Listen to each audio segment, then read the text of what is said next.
তো বয়ফ্রেন্ড আছে, আমার বয়ফ্রেন্ডের লোকেরা এখানে আছে, আমাকে স্কট দিয়ে নিয়ে আসছে, আমার বয়ফ্রেন্ডের লোকরা বাইরে ওয়েট করতেছে, স্কট দিয়ে নিয়ে আসছে তারা আমাকে। কালকে রাতে থানায় তারাও আমার সাথে ছিল। আমাকে টাচ করতে পারবে না, আমাকে টাচ করতে পারবে না ওই আশিয়ানে নজরুল। আমি যদি আমার কিছু হয় আমি পুরা দেশকে ডুবাই দিব, এইটুকু শুধু আমি বলে দিলাম। আমাকে ইমনকে বলতেছে, এই ইমন না তুই বাইরে যা। এরপরে আমি ওনার কথা শুনে বসে গেলাম। উনি আসলো, এসে ওই একটা রশি দিয়ে আমার পা বাঁধলো। আমার পায়ে এখনো দাগ আছে, এই যে আমার পা এখনো ফোলা, আমার পায়ে দাগ আছে। তারপরে সে আমার হাত বাঁধলো। আপনারা কি মানুষ শুনতেছেন আপনারা আমি কি বলতেছি? আমার পা বাঁধলো, হাত বাঁধলো, বেঁধে আমাকে সোফার মধ্যে এরকম করে দিয়ে গলা টিপে ধরলো, গলা টিপে ধরলো, গলা টিপে ধরে তারপরে সে আমাকে থাপ্পড়ের উপর থাপ্পড়, থাপ্পড়ের উপর থাপ্পড়, থাপ্পড়ের উপর থাপ্পড়। এরপরে আমি কি বলবো, এই যে ধরেন যে এইরকম তিনটা চারটা মিলায়, এই 3-4টা মিলায় একটা মোটা লাঠি, একটা মোটা লাঠি, কাঠের লাঠি সে বের করলো। বের করে ওইটা দিয়ে আমাকে ড্রিম করে এখানে মারলো। দাগ দেখছেন আপনারা আমার শরীরের? আপনারা দেখছেন কি আমার দাগ? আপনাদেরকে আবার দেখাই, সোশ্যাল মিডিয়াতে এটা দেখেছি। ছবি দেখে ভাবছে জেবা টাকিয়া, এটা জেবা টাকিয়া। তো সে, আমি জেবা টাকিয়া হই, আমি জেবা টাকিয়া না হই, আমি মেয়ে।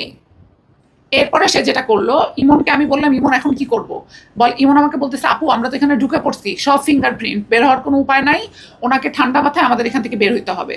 আমি বললাম আমার প্যানিক অ্যাটাক হচ্ছে, ইমন কিছু একটা করো। বলে যে ওনার সাথে ঠান্ডাভাবে কথা বলে আমি বের করার ব্যবস্থা করতেছি তোমাকে।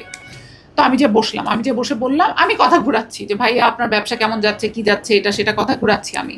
আমাকে হঠাৎ করে সে ইমনকে বলে, এই ইমন না তুই বাইরে যা, তুই বাইরে যা, ইমন না তুই বাইরে যা, এই তুই আমার বিয়ে করা বউ না?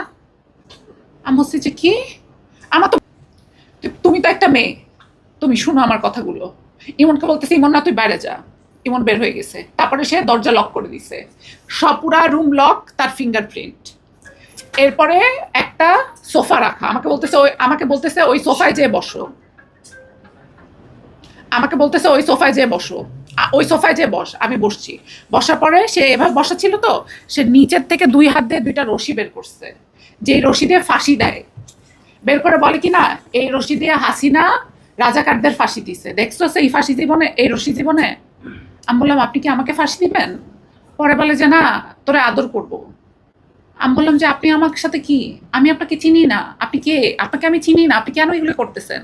পরে বলে ওইখানে বস, নাইলে ওই যে তলোয়ার দেখছোস আমি সৌদি থেকে কিনে আনছি, ওইটা দিয়ে তোর গলা নামাই দিব, 2 হাত নামাই দিব।